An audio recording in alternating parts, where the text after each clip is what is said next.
내 평생 우리가 살아온 길이 다 주의 은혜인 줄로 믿습니다. 단 한순간도 그 은혜를 놓치지 마시고 은혜를 늘 기억함으로 말미암아 날마다 은혜 가운데 살아가는 저와 여러분이 되기를 축복합니다. 오늘은 성령의 역사를 사모하라 라는 제목으로 말씀을 나눠보도록 하겠습니다. 오늘은 이제 교회의 역상으로 성령 강림 주일입니다. 성령께서 강림하신 그 주일이라는 거죠. 예수님께서 부활하신 지 50일째 되는 날, 그래서 오순절이죠. 오순절 날이 되자 예수님께서 약속하신 그 성령님께서 강림하셨다라는 거예요. 여기서 오순절은 뭐냐? 원래 구약 시대에는 유월절 이후에 50일째 되는 날입니다.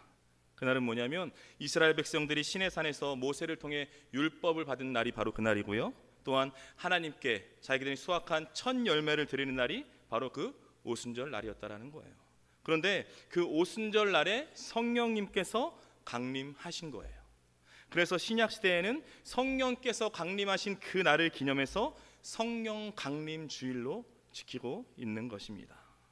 여러분, 우리 죄를 대신해서 십자가에 달려 죽으시고 3일 만에 부활하신 예수님께서 무려 40일 동안 제자들과 함께 하시면서 그들에게 하나님 나라의 일에 대해서 계속 가르쳐 주셨습니다. 알려주셨다라는 거죠. 그리고 예수님께서 승천하신 후에 열흘이 지난 다음 그 50일째 되는 날 오순절 마가 다락방에서 정말로 뜨겁게 기도하던 그 120명의 사람들 위에 성령께서 바람처럼 불처럼 임하셨습니다. 성령이 그들 한 사람 한 사람을 충만하게 채우시고 만지셨다라는 거예요. 그들의 영혼은 그 성령으로 말미암아 주체할 수 없는 거예요. 너무나 뜨거워졌습니다. 그리고 성령이 말하게 하심을 따라 다른 나라 말로, 다른 나라 언어로, 방언으로 말을 하기 시작했다라는 거예요. 그러니까 놀라운 광경이 지금 펼쳐지게 된 겁니다. 그러니까 오순절 절기, 이게 오순절 이런 유대 3대 절기에는 그 세계 각국으로 퍼져 있던 그 수많은 유대인들이 다 예루살렘으로 모였거든요. 이때도 똑같습니다. 오순절 절기를 지키기 위해서 전 세계 각국으로부터 모인 그 수많은 사람들이 각각 자기의 언어로 복음을 듣는 놀라운 일이 발생한 거예요. 이 사람들이 다른 나라 언어로 막 복음을 전하고 있는 겁니다. 그러니까 결국 전 세계에서 온 사람들이 각각 자기 나라 말로 자기의 언어로 복음을 듣게 되었다는 건 뭐냐? 세상 열방과 온 백성을 구원하시려는 하나님의 놀라운 계획이 시작되었다는 거예요. 그런데 그 시작이 뭐냐? 시작이 바로 성령이었다는 겁니다. 성령의 역사였다는 거예요. 성령님이 강림하신 그 순간부터 복음이 온 세계 열방으로 흩어지게 된 줄로 믿습니다. 그 출발이 성령이라는 거예요. 성령의 역사로 복음의 확장이 가능하게 되었다는 겁니다. 근데 여러분, 당시에 그 현장에 있던 사람들은 혼란에 빠진 거예요. 너무 혼란스러운 겁니다. 왜냐하면 지금 말도 안 되는 상황이 펼쳐진 거예요. 이 사건을 도저히 이해할 수도 없고 납득할 수가 없는 겁니다. 그래서 그들 가운데는 이 모습을 보고 비꼬는 사람들이 있었다는 거죠. 아니, 대부분이 갈릴리 사람들이었다고요. 다른 나라 말을 할 수 있는 그런 위치에 있는 사람들이 아니에요. 자기 민족 말도 제대로 할 수 없는 그런 사람들이라고요. 그런데 갑자기 그들이 성령의 역사로, 성령의 강림으로 말미암아서 다른 나라 말로, 방언으로 말을 하기 시작하는 거예요. 방언으로 복음을 전하기 시작하는 겁니다. 그러니까 이게 이해할 수 없는 거죠. 납득할 수 없고 도저히 받아들일 수 없는 상황이 발생한 거예요. 그러니까 그 광경을 보고 이해할 수 없으니까, 내가 받아들일 수 없으니까 비꼬는 거죠. 놀라지 말아라. 쟤네 지금 술 취한 거다. 술 먹어서 지금 입술이 막 지금 꼬인 채로 나오고 있는 거다. 아무것도 아니다. 놀라지 말라 그러는 거예요. 그러니까 이런 광경을 다 지켜보고 있던 제자들이잖아요. 그 제자들 가운데 한 사람이 딱 벌떡 일어나서 말을 하는데요. 그 사람이 누구냐? 우리가 잘 아는 베드로가 그들을 대표해서 일어나서 말하고 있는 거예요. 오늘 보면 14절 15절 말씀인데요. 14절 15절 말씀 우리 한 목소리로 함께 읽겠습니다. 베드로가 11사도와 함께 서서 소리를 높여 이르되 유대인들과 예루살렘에 사는 모든 사람들아, 이 일을 너희로 알게 할 것이니 내 말에 귀를 기울이라. 때가 제3시니 너희 생각과 같이 이 사람들이 취한 것이 아니라. 아멘. 지금 베드로가 갑자기 벌떡 일어나서 말하고 있는 거예요. 대표해서 말하고 있는 거죠. 그러니까 뭐냐면 지금 베드로가 이전에 우리가 알던 베드로, 그 베드로와는 완전히 지금 딴판의 모습을 보여주고 있는 겁니다. 여러분, 베드로가 어떤 사람이었습니까? 자신도 해코지 당할까봐, 자신도 예수님처럼 저렇게 고통과 고난을 당하게 될까봐 두려움과 걱정과 염려 속에서 예수님을 모른다 3번씩이나 부인했던 사람이에요. 그 사람이 바로 베드로입니다. 그런데 그랬던 베드로가, 두려움에 벌벌 떨던 그런 베드로가 지금 뭐예요? 예수님을 십자가에 못 박아 죽인 그 아직 무리들로 가득한 예루살렘 한복판에서 지금 당당하게 이야기하고 있는 거예요. 당당하게 선포하고 있는 겁니다. 그렇다면 과연 어떻게 베드로는 이런 모습으로 변하게 될 수 있었던 걸까? 이유가 있죠. 그 이유는 뭐냐? 바로 지금 베드로는 뭐예요? 성령으로 충만해졌기 때문입니다. 성령 충만함에 베드로는 완전히 다른 사람이 된 거예요. 여러분, 성령 충만하면 담대해지는 줄로 믿습니다. 성령 충만해지면 더 이상 사람이 두렵지 않고요, 상황과 환경이 두렵지 않고 세상이 두렵지 않은 줄로 믿습니다. 즉 뭐냐면 성령의 역사는요, 세상이 바뀌는 게 아니에요, 상황이 바뀌는 게 아니에요, 환경이 바뀌는 게 아니에요. 성령의 역사는 뭐예요? 사람이 바뀌는 거예요.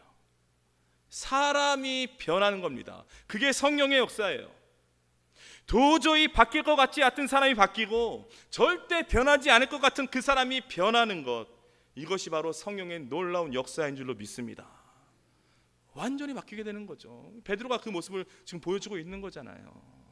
그래서 성령 충만한 그 베드로가요 벌떡 일어나서 이렇게 선포하는 거예요. 모든 사람들아, 이 일을 너희로 알게 할 것이니 내 말에 귀를 기울여라. 내 말 잘 들으라는 거예요. 내 말 잘 들어라. 여러분 보세요. 지금 모여있는 수많은 사람들이 지금 눈앞에 펼쳐진 이 광경에 대해서 이해할 수 없어요. 납득할 수가 없고 도저히 어떻게 해석이 안 되는 거예요. 근데 뭐예요? 지금 베드로가 알려주겠다라는 거예요. 베드로가 뭐예요? 해석해 주겠다라는 거예요. 이 일이 어떤 일인지, 이게 어떻게 일어난 일인지 이해할 수 있도록, 납득할 수 있도록 다 해석을 해 주겠다라는 겁니다. 누가요? 베드로가. 어떤 베드로요? 성령 충만한 베드로가. 여러분, 성령님께서 임하면 영적인 분별력이 생기는 줄로 믿습니다. 성령으로 충만해지면 영적인 안목이 열리게 되는 줄로 믿습니다. 이게 성령의 역사인 거죠. 그래서 성령이 임하고 성령이 충만한 사람은 세상에 일어나는 수많은 사건 속에서, 세상에 벌어지는 수많은 그 사고 속에서 숨어있는 하나님의 뜻을 발견할 수 있는 거예요. 누가요? 성령이 임하고 성령이 충만한 사람, 그 사람만이 그것을 알 수 있다는 거예요. 근데 어떻습니까? 성령이 충만하지 않잖아요. 충만하지 않으면 그 어떤 기적을 봐도요 해석할 수 있는 영적인 눈이 띄어져 있지 않기 때문에 그 속에 숨어있는 하나님의 뜻을 발견할 수가 없는 거예요. 모르는 겁니다. 그러니까 오순절 이 성령 강림 사건, 이 사건은요 인간의 지식과 경험으로는 도저히 이해할 수 없는 사건이잖아요. 말도 안 되는 사건이 벌어졌다고요. 아니 어떻게 120명이나 되는 사람들이 갑자기 다른 나라 말을 할 수 있냐고요. 평생 그 나라 말을 들어본 적도 없고 배워본 적도 없는데 다른 나라 말로 복음을 전하기 시작하냐고요. 이해할 수 없는 거예요. 그래서 여러분, 이런 사건들, 이런 영적인 사건들은요 영적인 눈으로 봐야 됩니다. 영적인 눈으로 봐야 되는 거예요. 즉 뭐냐, 영적인 눈이 열린 성령의 사람만이 해석할 수 있다라는 거예요. 그래서 지금 베드로가 해석해 주는 거예요. 여러분, 바라옵기는요 여러분 삶 가운데 늘 성령 충만하십시오. 성령 충만하셔야 됩니다. 교회에서 괜히 성령 충만하라고 괜히 이야기하는 게 아니에요.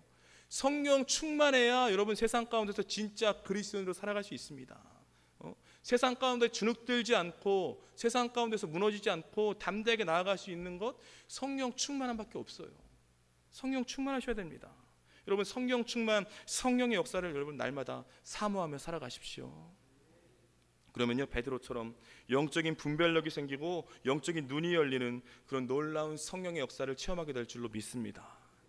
그래서 세상에서 벌어지는 수많은 사건, 그 사고들 속에서 하나님의 뜻을 발견할 수 있는 저와 여러분이 되기를 축복합니다. 그래서 성령 충만한 베드로가 이 모든 일에 대해서, 이 모든 사건에 대해서 지금 해석해 주는데요, 오늘 보면 15절 말씀 우리 한 목소리로 함께 읽겠습니다. 때가 제3신이 너희 생각과 같이 이 사람들이 취한 것이 아니라. 아멘. 오늘 본문을 보면 때가 제3시다. 이 사람들이 취한 게 아니다. 그렇게 말씀하고 있어요. 여러분, 유대인들은 하루에 3번씩 하나님 앞에 나와서 기도했습니다. 아침 9시, 낮 12시, 오후 3시 이렇게 하루에 3번씩 늘 기도했어요. 그리고 특별히 오순절과 같은 이런 절기에는요 아침 10시까지 아무것도 먹지 않았어요. 금식했다라는 거죠. 그러니까 이들이 지금 그 상태인 겁니다. 그러니까 지금으로 말하면 때가 제3시니 지금으로 우리 때로 지금 오전 9시라는 거예요. 아침 9시를 말하고 있어요. 여러분, 아침 9시는요 사람들이 출근하는 시간인 거예요. 그렇잖아요. 출근하잖아요. 여러분, 보통 사람들이 술을 먹으면 출근할 때 마십니까? 퇴근할 때 마십니까?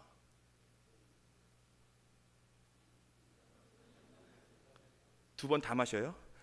네? 퇴근할 때 마시잖아요. 보통 사람이라면 퇴근할 때 마십니다. 그렇잖아요. 그러니까 뭐냐면 술은 밤에 취하는 거지 이 시간에 술 취하지 않는다라는 거예요. 그러니까 지금 베드로는 기도 시간인데, 지금 기도 시간인데, 절기인데, 금식하는 시간인데, 금식하는 때인데 지금 술 취한 게 말이 되느냐? 이거는 술 취한 게 아니다. 지금 성령에 취한 거다. 그 말씀을 하고 있는 겁니다. 그러면서 지금 베드로가 구약 성경 아주 유명한 요엘서의 말씀을 인용하고 있는 거예요. 오늘 보면 16절 17절 말씀인데요, 16절 17절 말씀 한 목소리를 함께 읽겠습니다. 이는 곧 선지자 요엘을 통하여 말씀하신 것이니 일러스되 하나님이 말씀하시기를 말세에 내가 내 영을 모든 육체에 부어주리니 너희의 자녀들은 예언할 것이요 너희의 젊은이들은 환상을 보고 너희의 늙은이들은 꿈을 꾸리라. 아멘. 지금 베드로가 요엘서, 구약성경 요엘서를 통해서 성령 강림 이 사건을 해석해 주겠다는 거예요. 그렇다면 요엘서, 구약성경의 말씀을 통해서 지금 이 사건을 해석하고 있는 게 이게 뭘 의미하고 있는 것인가? 뭐예요 이게? 그것은 바로 뭐냐면 이 성령 강림 사건은요 제자들이 술 취한 게 아니라 우연히 갑작스럽게 생긴 사건이 아니라 돌발적으로 터진 그런 사건이 아니라 이미 오래전부터 하나님께서 철저히 계획하신 그런 일이었다라는 거예요. 할렐루야. 우연한 일이 아니라는 겁니다. 갑자기 생긴 우연적인 사건이 아니라는 거예요.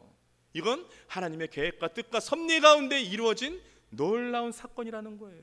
그걸 지금 말하고 있는 겁니다. 여러분, 하나님의 사람에게 있어서, 우리 그리스도인들의 인생 가운데 있어서 우연은 절대 없는 줄로 믿습니다. 그래서 우리 그리스도인들은 우연이란 말을 안 써요. 그렇잖아요? 우리에게는 우연은 없어요. 그리스도인들에게, 하나님의 사람에게 우연이 아니라 오직 하나님의 섭리만 있는 줄로 믿습니다. 우리는 섭리인 거죠. 그러니까 나에게 주어진 상황들, 나에게 주어진 환경들, 내 여건들, 내가 만나는 사람들, 그 사람들이 하나님께서 다 계획하시고 준비하셨다는 것을 여러분 믿으셔야 돼요. 그거를 신뢰하셔야 됩니다.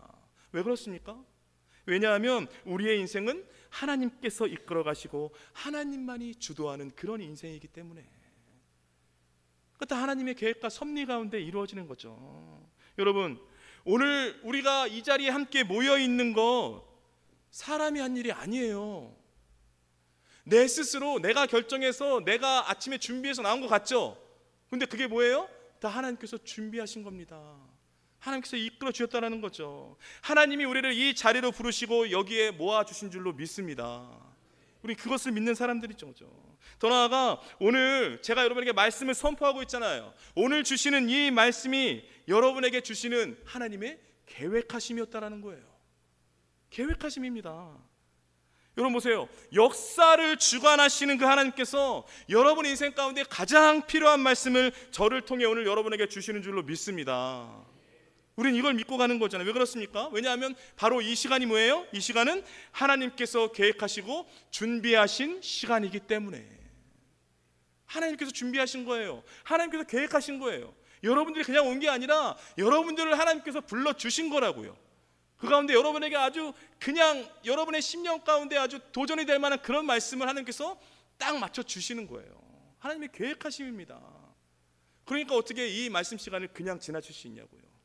하나님께서 주시는 건데, 하나님께서 주시는 말씀인데 어떻게 그냥 보낼 수 있냐고요. 여러분, 우리를 이 자리로 부르시고 우리를 모아주신 주님께서 여러분의 상황과 환경에 맞는 말씀을 이 시간 쪽집게처럼 부어주시는 줄로 믿습니다. 그러니까 우리 인생은요, 우연은 없어요. 우연은 없고 오직 주님의 섭리만 있을 뿐인 거죠. 바라옵기는 주님의 계획과 섭리하심을 믿고 신뢰하는 저와 여러분이 되기를 축복합니다. 그래서 오늘 보면 17절 말씀에 말세에 내가 내 영을 모든 육체에게 부어주리니 이렇게 말씀하고 있어요. 여기서 말세에 부어주신답니다. 말세가 어느 때입니까? 말세는요, 단순히 세상의 끝을 말하는 게 아니에요. 그때가 말세가 아니라 말세는 뭐냐? 예수님께서 하늘로 승천하신 그 이후부터 지금까지 2000년의 전 역사를 지금 말하고 있는 겁니다. 결국 뭐냐면 지금 우리가 살고 있는 지금이 뭐예요? 말세예요. 지금이 종말의 때입니다. 지금이 마지막 때라는 거예요. 근데 뭐예요? 바로 이 말세에 하나님께서 내 영을 부어주겠다, 그렇게 약속을 하셨다라는 거죠. 놀라운 약속입니다. 여러분 보세요. 구약시대에는요, 하나님께서 특별한 사람에게만 임하셨어요. 아무에게나 임하시지 않습니다. 선지자, 왕, 제사장, 그것도 아주 특별하게 선택된 사람에게만 하나님께서 영을 부어주셨어요. 그렇게 임하셨다라는 거예요. 그런데 오순절 성령 강림 그 이후부터는 뭐예요? 하나님께서 보여주시는 이 놀라운 성령, 이 성령이요, 어떤 특별한 사람에게만 임하는 것이 아니라 모든 육체 가운데, 그 가운데 누구든지 주의 이름을 부르는 모든 자에게, 즉 뭐냐면 모든 열방과 족속과 방언에게 이 성령을 부어주시는 줄로 믿습니다. 그러니까 이게 얼마나 놀라운 사건입니까? 원래는 특별한 사람에게 임하셔야 되는데 아니요, 이제는 모든 사람에게, 모든 육체에게, 누구든지 주님의 이름을 부르는 그 사람에게 다 부어주시겠다라는 거예요. 결국 뭐냐? 아이나 어른이나 병든 자나 건강한 자나 실패한 자나 성공한 자나 감옥에 있는 자나 자유한 자나 지식이 있고 없음과 아무런 상관없이 이제는요, 주님의 이름을 부르는 모든 사람에게 그 성령을 부어주신다라는 거예요. 그러니까 지금 뭐냐? 구약 성경의 그 예언이 지금 오순절 이 마가다락방에서 이루어진 거예요. 성취된 겁니다. 놀라운 일이 벌어진 거죠. 그렇다면 이렇게 성령이 부어주실 때, 성령을 부어주실 때 나타나는 현상이 있어요. 그 현상이 무엇이냐? 그래서 오늘 본문을 통해 알아보도록 하겠습니다. 이렇게 성령을 부어주실 때 나타나는 현상이 있는데 그게 뭐냐면 첫 번째 현상 뭐냐? 성령님이 임하시면 뭐예요? 자녀들이 예언을 하게 된다는 겁니다. 놀라운 일이 벌어진다는 거예요. 자녀들이 예언을 한다는 거예요. 여러분, 예언이 뭡니까? 예언이란 것은요, 미래에 막연한 일을 말하는 게 아니에요. 그런 게 말하는 게 아니라 미래에 일어날 하나님의 그 사건에 대해서 하나님의 말씀을 대언하는 겁니다. 그게 예언이잖아요. 즉 뭐냐면 하나님께서 우리 자녀들의 입술을 통해서 하나님의 말씀을 선포하신다라는 거예요. 결국 뭐냐면 우리 자녀들의 입이 뭐예요? 하나님의 말씀의 통로가 된다라는 겁니다. 그 말씀을 지금 주고 있는 거예요. 여러분 보세요. 구약시대에는요, 이사야, 예레미야, 에스겔, 호세야, 지금 본문의 요엘과 같이 특별히 하나님의 기름 부음 받은 사람만이 말씀을 예언했어요. 말씀을 대언할 수 있었다고요. 아무나 할 수 있는 게 아니에요. 그런데 성령 강림 후에는 뭐예요? 모든 사람이 예언을 합니다. 특별히 뭐예요? 지금 너희의 자녀들이 예언을 하게 될 것이다, 이 약속을 하신 거잖아요. 사랑하는 여러분, 이 시간 여러분의 자녀들에게요, 폭포수처럼 부어주시는 그 성령의 역사가 임하게 되기를 축복합니다. 여러분의 자녀들이 변해야 되는 거예요. 그래서 성령을 부어주시면 여러분의 자녀들의 마음이 변하고요, 여러분의 자녀들의 인생이 변하게 되는 거예요. 그게 성령의 역사입니다. 특별히 자녀들의 입술이 변하게 된다는 거예요. 즉 뭐냐면 세상의 언어, 세상의 말에 찌들어 살아가는 그런 자녀들이 아니라, 그런 자녀들의 입술이 아니라 하나님의 말씀을 선포하고 찬양하는 그런 입술로 이제 바뀌게 될 줄로 믿습니다. 우리 자녀들의 입에서 말씀이 선포되는 거예요. 말씀이 흘러나오는 거예요. 죽어있던 영혼을 살리고 무너져있던 영혼을 다시 이렇게 세워주시는 그런 사랑의 언어, 축복의 언어가 우리 자녀들의 입을 통해 흘러나오게 된다라는 거예요. 언제요? 언제? 성령이 역사하실 때, 성령 충만해질 때 이런 역사가 나타나게 된다라는 겁니다. 그리고 여러분, 바라옵기는요, 여러분 자녀들, 우리 자녀들이요 성령 충만하고 말씀 충만한 사람이 되기를 축복합니다. 그래서 우리 자녀들의 말이 바뀌고 마음과 생각이 바뀌게 되기를 바랍니다. 우리 자녀들의 기도가 바뀌고요 삶이 바뀌고 인생의 가치관이 변하게 되기를 바랍니다. 더 나아가 이제는 더 이상 세상에 빠져서 허우적대는 그런 사람이 아니라 그 세상에 빠져있는 사람들을 건져낼 수 있는 그런 믿음의 자녀들이 되기를 축복합니다. 여러분, 우리의 열심으로 자녀들 바꿀 수 없어요. 여러분의 헌신과 희생과 노력으로 절대 자녀들 바뀌지 않습니다. 다 아시잖아요. 안 바뀌어요. 오직 뭐예요? 우리 자녀들을 향한 크고 놀라운 계획을 갖고 계신 그 성령님만이, 오직 성령님만이 우리 자녀들을 바꿀 수 있는 줄로 믿습니다. 부디 성령 충만한 우리 자녀들이 되길 주님의 이름으로 축복합니다. 성령을 부어주실 터인데 성령을 그렇게 부어주실 때 나타나는 현상이 있어요. 그 현상이 뭐냐? 두 번째는 바로 성령님이 임하시면 젊은이들이 환상을 보게 된다는 겁니다. 놀라운 역사죠. 자녀들이 예언을 하고요 젊은이들이 뭐예요? 환상을 보게 된다는 거예요. 그런데 우리가 이 성경에서 말하는, 특별히 사도행전에서 말하는 꿈과 환상에 대한 그 이해를 바르게 할 필요가 있어요. 바르게 이해하셔야 됩니다. 여러분 보세요. 많은 사람들이 환상을 보고 싶어 합니다. 주님, 나에게도 바울에게 보여주셨던 그 꿈과 환상을 나에게 좀 보여주십시오. 그렇게 간구하는 사람도 있어요. 그래서 그 꿈과 환상을 보기 위해서 다른 이상한 데 찾아다니는 분들도 있어요. 그렇잖아요. 왜요? 내가 못 보니까 누군가를 통해 대신 봐달라는 거예요. 누군가를 통해 대신 들어달라는 거예요. 나는 못 보는 거예요. 나는 보이지 않는다라는 거예요. 그러니까 누군가 그 내 환상을 대신 받을 수 있는 사람이라면 그 사람에게 찾아가는 거예요. 그래서 뭐예요? 자녀 문제, 결혼 문제, 사업 문제, 이사 문제, 땅 사는 문제, 부동산 문제, 이런 것에 대해서 답을 말해주는 사람을 찾아다닌다는 겁니다. 근데 여러분, 이렇게 찾아다니시잖아요? 그러면요 분명히 반드시 이상한 사람 만나게 될 거예요. 만나게 됩니다. 몇 월 며칠에 저 땅을 사라, 몇 월 며칠에 결혼해라,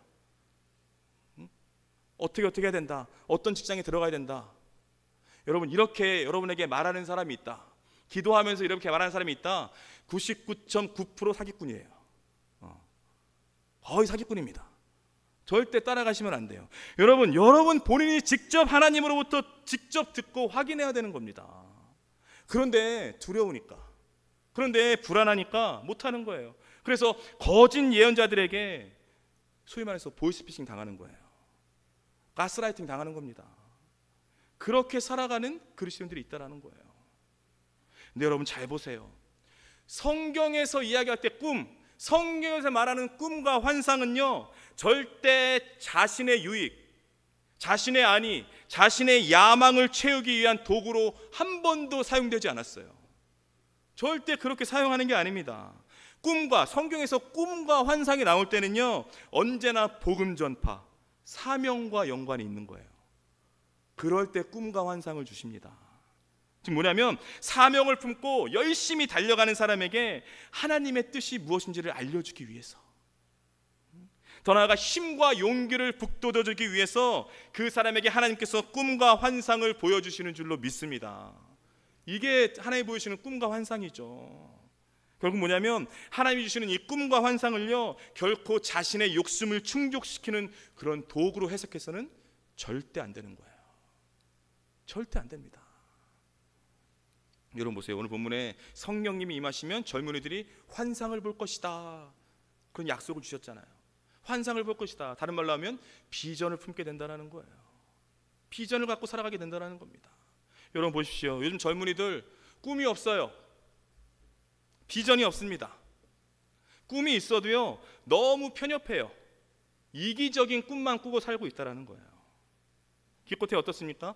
시집장가 잘 가는 거, 그것만으로도 만족한다라는 거예요. 안정된 직장에 취직하는 거, 몇 살이 되면 내가 좋은 차 한 대 사고, 몇 살이 되면 땅을 사고, 몇 살이 되면 집을 사는, 이런 생각에만 빠져 있다라는 거, 이게 꿈이에요. 이게 비전이래요. 그런데 여러분 문제는 뭐냐? 세상의 사람들은, 세상의 젊은이들은 어쩔 수 없어요. 그게 목적이니까, 삶의 목적이고 이유잖아요. 잘 먹고 잘 사는 거. 그런데 교회 다니는 젊은이들도요, 세상의 젊은이들과 별반 차이가 없어요. 똑같습니다. 다른 건 단 하나예요. 단 하나가 뭐냐? 세상의 젊은이들은 자기의 열심과 헌신과 희생과 노력으로 그것을 이뤄내려고 해요. 근데 교회 젊은이들은 뭘로 이뤄내요? 하나님의 힘을 빌어서 이뤄내려고 해요. 그게 달라요. 그것만 다를 뿐이에요. 그러나 여러분, 정말로 이 성령으로 충만케 된 젊은이들, 이런 젊은이들은요, 하나님의 환상, 즉 비전을 품고 살아가는 줄로 믿습니다. 진리를 위해서, 복음을 위해서, 하나님 나라를 위해서 자신의 인생과 젊음을 다 쏟아붓는 그런 모습, 이것이야말로 진정 성령 충만한 젊은이들의 모습인 줄로 믿습니다. 그리고 여러분, 바라옵기는요, 특별히 우리 교회 젊은이들이 정말 세상의 젊은이들이 다 꾸는 그런 꿈 말고요, 그런 거 말고요, 정말 하나님이 주시는 비전을 품게 되기를 축복합니다. 그리고 이 세상에 수많은 그 젊은 크리스찬들, 그 크리스찬들이요, 나를 위해서가 아니라 오직 하나님 나라를 위해서 자신의 인생을 불태울 수 있게 되기를 축복합니다. 그러면요, 그렇게 자신의 인생을 내어 던진 사람, 주님께 맡겨드리고 주님의 비전을 품고 가는 사람에게 성령님께서 길을 열어주시는 거예요. 그 사람에게 열어주십니다. 성령님께서 그런 사람에게 길을 여시고 성령님께서 그 앞길을 인도해 가시는 줄로 믿습니다. 부디 성령 충만한 우리 젊은이들이 되길 주님의 이름으로 축복합니다. 성령을 부어주실 때 나타나는 현상이 있어요. 그 현상이 뭐냐? 마지막 세 번째는 바로 성령님이 임하시면 늙은이들은 꿈을 꾸게 된다는 거예요. 늙은이들이 꿈을 꾸게 된다는 겁니다. 오늘 보면 17절 말씀인데요, 17절 말씀 우리 다시 한번 한 목소리로 함께 읽겠습니다.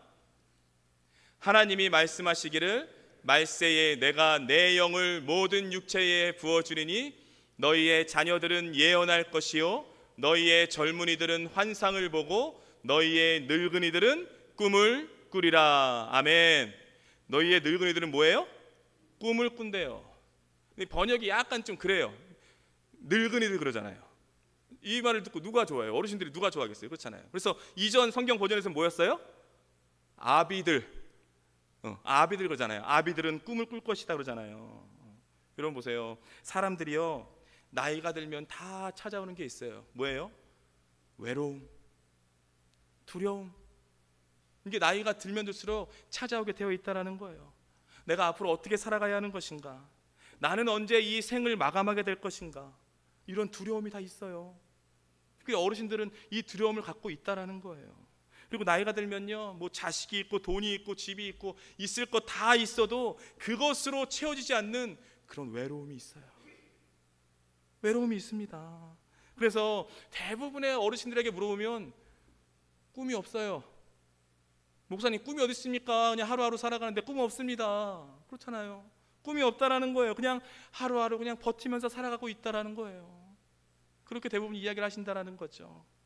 그러나 여러분, 성령님께서 임하시잖아요. 성령 충만해지잖아요. 그러면요, 어르신들도 꿈을 꾸게 되는 줄로 믿습니다. 성령 충만해지면 어르신들도요, 소망을 품고 기대감을 품고 살게 되는 줄로 믿습니다. 이게 바로 성령의 역사라는 거예요. 이런 놀라운 역사를 체험해야 된다는 거죠. 우리가 여러분, 모세를 보세요. 모세가 120세의 생을 마감했어요. 그런데 신명기 34장 7절에 모세에 대해 이렇게 얘기하고 있습니다. 신명기 34장 7절 말씀인데요, 우리 한 목소리로 함께 읽겠습니다. 모세가 죽을 때 나이 120세였으나 그의 눈이 흐리지 아니하였고 기력이 쇠하지 아니하였더라. 아멘.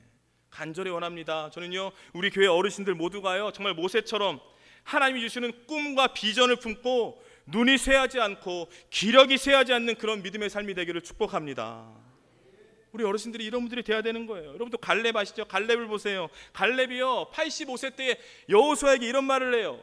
그날에 여호와께서 말씀하신, 그날은 언제예요? 45년 전이에요. 40세 때 여호와께서 말씀하신 이 산지 지금 나에게 주십시오. 45년이 지났는데 85세가 됐는데 지금 나에게 달라는 거예요. 40세 때나 지금 45년 후에 85세 때나 난 여전히 강합니다. 여전히 하나님의 사람입니다. 이 산지 내게 주십시오. 젊은 사람들도 다 두려워서 벌벌 떨고 있는 거예요. 아무도 안 가요. 선택 안 하는 거예요. 저거 내가 가겠습니다. 내가 가서 저들과 싸우겠습니다. 저 안악자손과 내가 전쟁을 치르겠습니다. 저건 내 겁니다. 그렇게 말하는 거예요. 여러분, 갈렙이 몇 살이고요? 85세. 85세의 갈렙, 여러분 너무나 멋지지 않으십니까? 갈렙은요, 꿈과 열정을 가진 사람, 뭐예요? 성령 충만한 사람이었던 거예요. 그러니까 85세의 나이에도 불구하고 그 꿈을 이루기 위해서, 꿈을 성취하시는 그 하나님만을 바라보면서 다시 시작하는 거예요. 또 도전하는 거예요. 새롭게 출발하는 겁니다. 여러분, 부디 모세처럼 갈렙처럼 성령 충만한 우리 어르신들이 되기를 축복합니다. 성령 충만함의 역사가 있어야 돼요. 우리 자녀들, 우리 젊은이들, 우리 어르신들에게 성령의 놀라운 역사, 성령의 충만한 역사가 임해서 완전히 우리 모든 성도님들의 가정이 뒤집어지고 교회가 뒤집어지고 인생이 뒤집어지는 놀라운 역사를 체험하는 저와 여러분이 되기를 축복합니다. 사랑하는 성도 여러분, 2000년 전에 오순절 마가 다락방에서 시작된 그 성령의 역사, 성령의 놀라운 역사는요, 거기서 끝나지 않았어요. 멈추지 않았어요. 지금 이 순간도 우리와 함께하고 있는 줄로 믿습니다.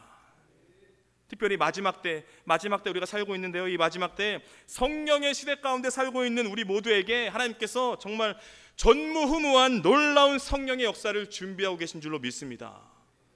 준비하고 계세요. 놀라운 성령 충만함의 역사를 일으키기 위해서 우리 교회 가운데 준비하고 계시다고요. 하나님께서 정말 상상할 수도 없는 놀라운 성령의 바람을 우리 교회 가운데, 여러분의 가정 가운데 일으켜 주실 줄로 믿습니다. 그리고 여러분, 바라옵기는요, 오순절 마가다락방에 임한 그 성령, 그 놀라운 성령의 역사를 여러분 매 순간 사모하며 살아가십시오. 성령의 역사를 사모하셔야 돼요. 오순절 불같은 그 성령께서 오늘 이 시간 이곳에 우리에게 임해달라고 여러분 간절히 구하십시오. 구하셔야 됩니다. 그리고 말씀 그대로 자녀들이 예언하고 젊은이들이 환상을 보고 늙은이들이 꿈을 꾸는 그 놀라운 기적을 여러분 기대하세요. 기대하십시오. 그러면요, 우리 인생이 변하고 우리 가정이 변하고 우리 자녀들이 변하고 우리 교회가 완전히 변하는 그 놀라운 성령의 역사를 반드시 체험하게 될 줄로 믿습니다. 부디 바라옵기는요, 우리 모두가 다 성령으로 충만해져서 우리의 자녀와 젊은이와 아비들이 변하는 그 놀라운 성령의 역사를 체험하며 살아가는 저와 여러분의 인생이 되길 주님의 이름으로 축복합니다.